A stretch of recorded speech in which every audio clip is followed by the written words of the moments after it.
Yeah. Do I need to aim this more towards myself because my sound is quite muffled? Let me see. Do you need me Test. Okay, that's a little too low. I'm going to put it down a little bit. Okay. How do you love that sound? It's so good.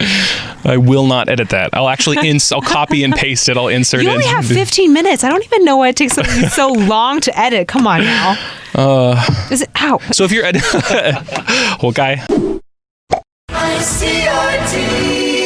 Hello and welcome to Taiwan Talk. I'm Trevor Tortomasi. This week I'm speaking with Esther Chen, a performer of many talents. Esther was born in Taiwan but has spent many years in both Taiwan and the U.S., honing her craft in film, theater, and stand-up comedy, and even hosting a successful podcast along the way, all in multiple languages. So, we mostly know you from your stand-up. Did you start with comedy or? No, I started with acting for a long time. I was 4.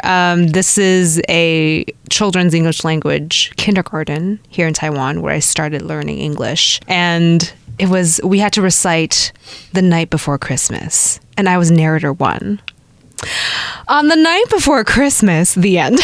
Okay. And you were 4 and you did all that? I was 4, maybe 5. But that was I have a very clear memory of being on stage when I was a kid. So you've been doing comedy for a while. Where do you get your comedy fuel?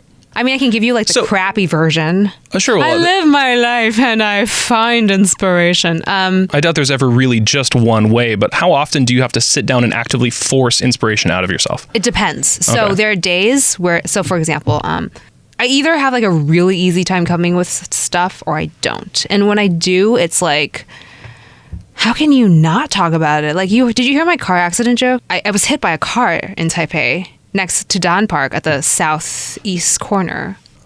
And he was right by the expressway. He was taking a right around the park and I was crossing the street and he hit me. So of course it's going to have so much material that comes out of it because it's just such a startling event. Yeah. But the moment I got hit, it's just all these joke thoughts just came out, which is pretty messed up, I guess, right? Because I think you've definitely answered the question. Where do you get your comedy fuel? The other day I got hit by a car. No, seriously, because I think the first thing that happened is I screamed, right? And I haven't heard myself scream in such a long time. A joke came out. I was the moment the car rubber chickens. The moment the car hit me, I let out this scream like Mariah Carey had a bikini wax. Right? I was like, hey! And I was just so surprised by my range because normally I'm a tenor.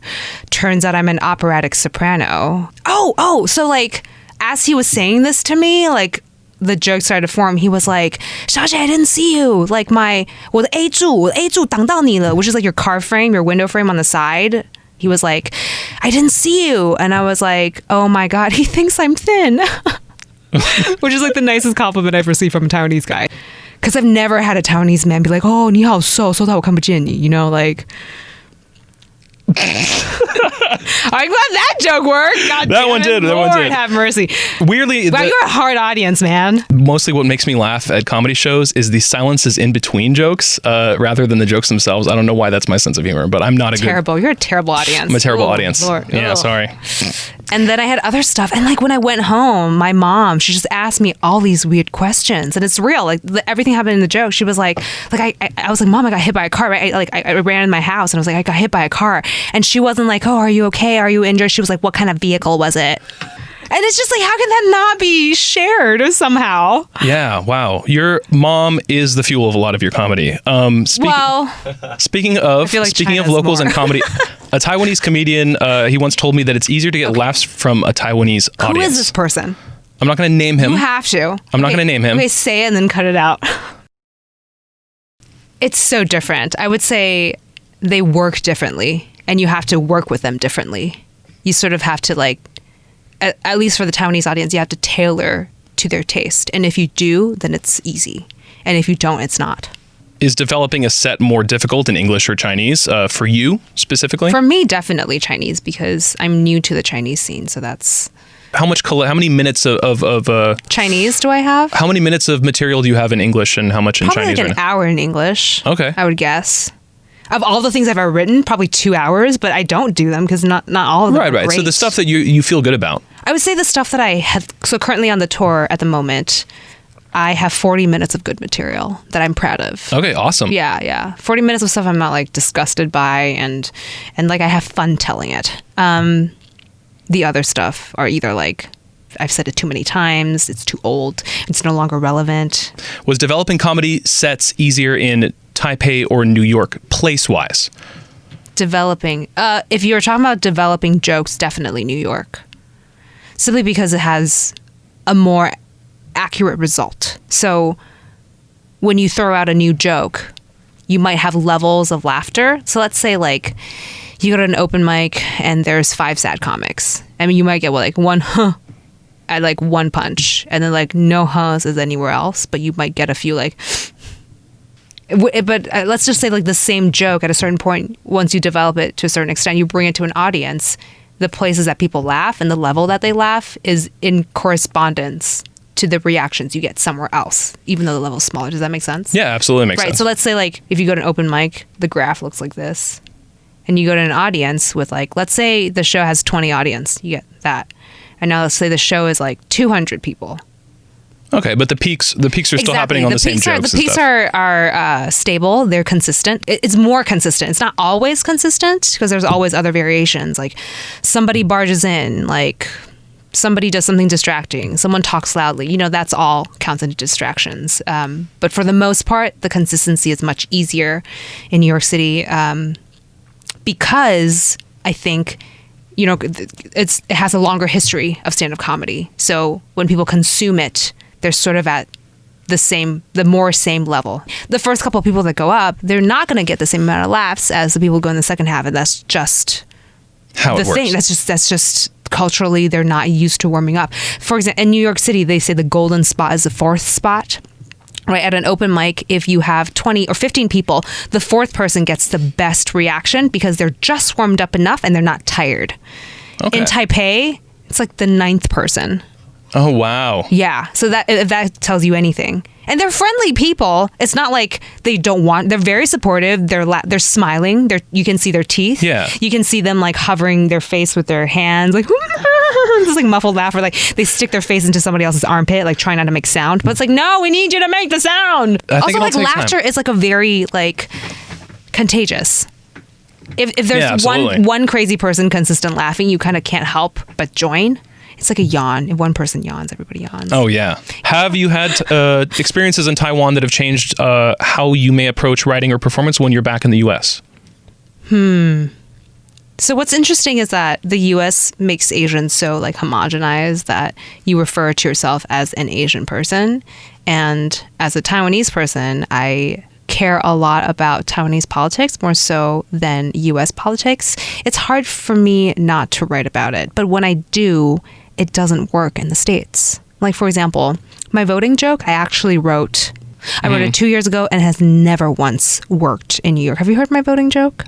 They asked me if I've been to China in the last 3 months. And I was like, and I said, you know, in January, it's a funny question because in January I went home to Taiwan to vote for the presidential election and to get the virus. And in my opinion, I didn't go to China, but in China's opinion, I went to China, which is impossible because, as I said, I went home to vote for the presidential election. And it's never worked. It's never once worked in New York City. And to me, it's like, how do you not know? Right. How are you surprised by this? Because even when Hong Kong was going on for a year and nobody knew about it. The protests in Hong Kong have been going on. The tear gas has been going on. Nobody knew anything. And then we're talking about like Xinjiang. Nobody knew anything. Nobody. Yeah. And of course, I understand, right? There's in America's perspective, there's Syria, there's Mexico, there's the families being separated. There's so many things that there's like the Alabama stuff happening. Like there's so much to think about. But to me, it's like, how can we discuss so much about China and the States and not even know the basic principles of how the country works? You worked as a dialect coach for actors in the American film industry to improve their Chinese. Yes. How did that go? Where did you work? I worked on two shows mainly. How did it go? In what aspect? Like specifically what? One of the questions I was wondering is it harder to teach pronunciation or tones? Yes, it's very hard. Which one? Oh, tones. Okay, or both is fine too. Tones is much harder than pronunciation. Okay. Absolutely. Were you teaching people who had previous experience Both. at all? Both. Okay. I taught both. And it was hard for everyone alike. I don't think people with experience found it any easier, honestly. Do you feel happy with the result? Well, it's hard for me to say the result because once you have a take, there's so many elements that go into it, right? Yeah. There's the right angle, there's the right lighting. If it's like one whole shot without any cuts for like 10 minutes, like I would say. And if everything went right except the pronunciation, they're then going to like keep that. screw the pronunciation, Right, you know? It's exactly, like that's yeah. such a minor thing in comparison to all the technical aspect. Like the lighting has to hit right here. It's going to be no boom shadows. Like there's like hundreds of people working on this one shot. So I would say like people definitely here are frustrated when I understand. I don't think anyone in their right mind would blame you for the exact result. I kind of want to know what the journey was like, though, trying to get these people to speak a language that they weren't used to. People definitely got frustrated. Okay. And I'm also a really hard teacher. I mean, looking back, I think I would have given them a little more lax. But not that I was like mean or harsh, but I have very high standards. But that's also like, I was being told, they didn't just sound native. You're talking about like someone who's never spoken Chinese to sound fluent and native. It's tough. Native. Yeah. That's a lot to ask for within a short amount of time. So how short of amount of time? I would say a month or 2 months. Okay, wow. Yeah.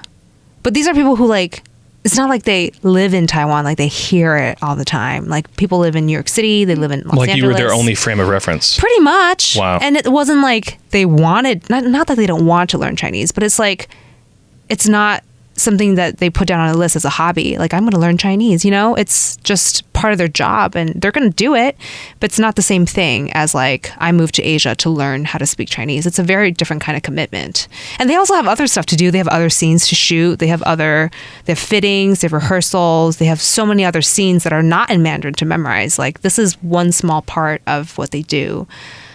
And sometimes they do a really great job, sometimes they don't. And that really depends on the take that comes out. Every take is so different. Because like, it's sort of this interesting thing, like sort of you sleep on it and you forget it and you work on it again. So like every morning you sort of like step back 3 steps and you might work really hard today and you step forward 5 steps. And when you wake up again, you step back another 3 steps. So I think the trick is like you kind of had to keep practicing it until you get to this golden spot where you're not like too tired that it's a little twisted in your mind and you just shoot it. Yeah. That's when you get the best result. But that's also hard to coordinate because the whole set and the whole schedule of the set does not surround your language coaching. Exactly. Yeah. I guess, okay, you've also been a part of projects. Have you been a part of projects like HBO, MTV, Netflix as an actress? Yes. Okay. My very first job was in Succession. Back then, this is like, 2017, 2016, 2017? You're saying 2017 like it was a decade ago. Well, I just don't remember. I just don't remember when this was. And that job gave me my union card. That job gave me my union card. I mean, before that, I was like adding up points to becoming SAG. It was fun. We didn't think the show was going to explode. I knew nothing about the show other than like, oh, it's a British project. All right. Just like any other show. I've never heard of it. All right, who knows? And then it exploded. I haven't seen it. What did you play in it? I was just like working in the White House. I was like a person in the White House. Succession makes me auditioned with this gigantic monologue. I had this really difficult, like... Do you have, like, already 3 monologues on lock? One for each? No. It was a monologue from the show that they wanted me to say. Oh, and wow. It was like, we had, like, 24 hours of... And I didn't have a suit. So I, like, run around town looking for a suit, which is, like, crazy. I crapped in my pants so many times, just like, oh, I don't know where to find a suit that fits me. And you have to look very pristine for these auditions because they want to see the final product. That's sort of... Well, also because there's so many people auditioning, I'm sure that like no matter how good you look, there's someone who's more prepared on the right day. Exactly. I mean, like, if you have 2 both very good actors, right? Let's say like you've seen 200 people and 2 of them are just so great. One person has a really nice tailored suit and one person just doesn't. So who do you think is going to get the job? Yeah. I mean, this is out of 200 people, right? They're both good in their own way. It's already 2 out of 200. Yeah. With competition like that, why you really do want to go back to New York? New York is going through a really funny phase right now because so many people have left. some people have moved away from New York because our people are unemployed. So many reasons. People can't pay rent. People don't have their usual job that they had. A lot of people have left. And because of COVID, they usually want to work with people that are currently locally based in New York right now because they want people. It's easier to quarantine them like tomorrow for 2 weeks if they wanted to with the entire set. So people like me, I have a disadvantage because I'm so far away. So even though I'm like, I'm based in New York, but currently in Taipei, like they're not going to consider my tape just because of that. What do you mean quarantine them? So right now, how they're doing it is if you're going to get on set, the whole crew quarantines together with the cast for 14 days. And if during this time anyone tests positive, then they redo the whole thing again until it happens. I mean, listen, like just because it's COVID, the industry's not going to shut down. People are going to make the money. They're going to keep going and going at it. So they're going to find a way to make it happen. And that's currently how they're doing it. All the auditions are going through Zoom. They're doing different windows to make it happen. Yeah. Wow. That's how everything works right now. Even commercials. Commercials would never, you used to never come in self-tapes. Or even like if it did, it's only the initial round. But now we're seeing this trend, like everything's through Zoom. And you want to get back to this? I mean, it's just like, it's such a different time because I couldn't begin to judge this desire, but I'm just so fascinated by it because it is so different from here. Like, for example, back in the days, you could hire any celebrity you wanted from LA, right? You could hire anybody and you could fly anybody over. And it's not a problem. Distance is not a problem. Airfare is not a problem. They all have these deals with the company. It's not a big deal. You can fly anyone anywhere. You're competing with LA and Vancouver and New York City and Georgia, Atlanta. But now you're competing only with one pool, and the pool's gotten smaller.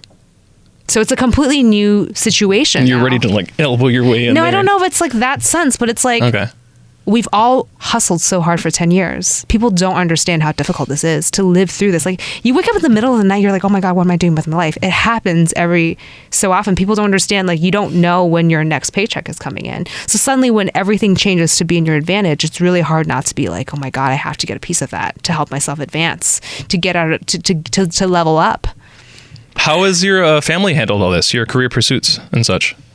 At the beginning, they did not know I was doing what I was doing for a very long time.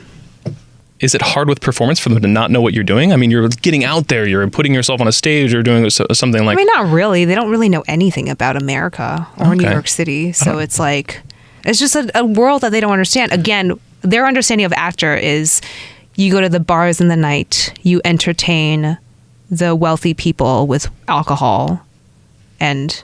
You know, kind of like Linsun Bailu. That's kind of how their understanding of actors. You associate yourselves with the mobs. You have very strange relationships with them, and that's how you get work. That's their understanding of acting. Like this is what actors have to do, actors and models. And now that and maybe once upon a time that was the case in Taiwan. I mean, I didn't live through it. I don't know, but that's. Am I right? Is that your understanding of being an actor? 你几岁啊？你好小。哎我。好小. How about oh my God. How about now that you are performing in Linsun Bailu? It's very different from like the auditioning actor that we know in New York, like the hustling actor, like the waiter, hustling, bustling. Is it because that pavement? Is it because there's so much work out there in New York that it's just if you hustle enough, you'll eventually get something? Is that sort of? Or you don't. Or you don't. Or you don't. I'm not really sure. I mean, the market functions really differently even now. The market in Taiwan versus the market in New York. It still runs extraordinarily different. And I think it has to do with that culture. Recognition or success completely aside, what is your favorite thing that you've done? Okay, so I don't know if this is the most fun, but I think it's one of the scariest projects just because of who it was. Like fear for your own safety kind of scary? No. Okay. Like I did a promo with Jerry Seinfeld for his special. And he has a very big presence. And he knows what he wants. Yeah. And so he demands for it and you have to give it quick. Like at the spot. Like he asks it, you have to give him an answer. Because if you don't, someone else will be faster and then they'll get I mean, I don't know if that was the case when you're already on set, but there's still that, like Jerry asked you a question, answer now. And he knows what he wants and he knows what he doesn't want. Yeah. So and he's very quick with his answers. Yeah. So like after a take, he'll give me 5 notes and you would have to do all of them in the next take. And it's a lot because you have so little time, right? So it's literally like the moment you open the door, open it to 40-degree angle. Then at the same time, you got to hit the light switch and step exactly onto this mark in 2 steps and say your line before you get there. And that all has to happen. And then the next take, they would change more stuff. Did you hit all these I marks? did, but it's like, I felt, it's a good challenge because I've been working as an actor for this long and no one's had to push me this far yet. Like I have the ability to do it, but no one's been this demanding for me to have to get it out of me. You know what I'm saying? Right. Like I have the ability to do it. I've never been asked to on set, and I never think it would happen. Like someone would give you so many notes, even with just 2 lines. Because it's a promo. It's a promo. You know, like promos don't go on forever. It's so scary, and I'm genuine. Like it's scary. I can empathize with the fear, but also I can feel that people don't breathe. But also hearing it all in Jerry's voice is really funny. I don't know if that was the case. Okay. But like, yeah, you can feel that people aren't breathing into their diaphragms. Like, and that was your favorite thing that you've ever done? I mean, I don't know if that's see, that's the thing. Like, it's just so interesting. There's a whole list I don't know if that's like my whole like, but it's just, I've never worked with someone like that had everyone working in a different way. Like people weren't themselves when he was around. You know what I'm saying? Yeah. Like if he was in the room, you weren't just you anymore. You were like a version of you with him in it. Does that make sense? Yeah, it's terrifying. I'm trying to think of someone who has such a big presence and you sort of don't know how to handle it. Yeah. Yeah. Do you dream of getting there someday? I do. Okay. I do. Unironically. It's hard though, but I mean, it's unabashedly. hard. I do. You want to walk into a room and make everyone perform. Scared. Fear. I mean, I don't know if it's that, but it's like he's so iconic and he's such in some ways like a historical figure that's still alive because of what he's done in the American comedy scene. So he is. So like, how can you not? You know what I'm saying? It's hard to like. I wouldn't even call it you were starstruck. It's not even that. It's like history is interacting with you. I don't know. Right. There's no better word to like describe the feeling. So is it my favorite project? I mean, it's just it's such an I'm never gonna forget this for sure. Where can people find you if they want to see more? Yes, I am on Instagram and Facebook. Facebook the Esther Chen. TheEsther. I'll just put it on the screen. Okay, great. And then Instagram is the Esther Chen with an underscore. Okay. Because someone else took it. And you've got a podcast? I do. Thank you for reminding me. I have a podcast in Chinese. It's called 好戏开场. It's Showtime. It's easier to find with the Chinese characters. 好戏开场. It's basically about things I talk about here. You know, the things behind the scenes that people don't talk about. All right. And where can people see your comedy? I'm on tour. We're probably going to do a show in Taichung January 9th. This may not come out for like a week or 2 weeks. That's okay. January 9th is far, far away. Okay. In Taichung. So Taichung audiences, we would love to see you. We're hoping at probably at Arts and Crafts in Taichung. Okay. And also in Taipei? Oh, they could. Okay. For sure. English open mics are every Monday and Wednesday. I sometimes do the Chinese ones as well, which is on Tuesdays and Fridays. And that's all for this week. Thanks for listening to Taiwan Talk with the amazing Esther Chen. Until next time, I'm Trevor Tortomasi on ICRT FM 100. I have a wedgie. I might need to pick it at some point. I hope you can edit it. Okay. I'm just letting you know. I've picked mine already. I didn't tell you about it. Okay, let me do it again. Cool. Where's my pencil? Change positions. It moves around. Joke's on you. We're recording. Okay. Everybody has a wedgie.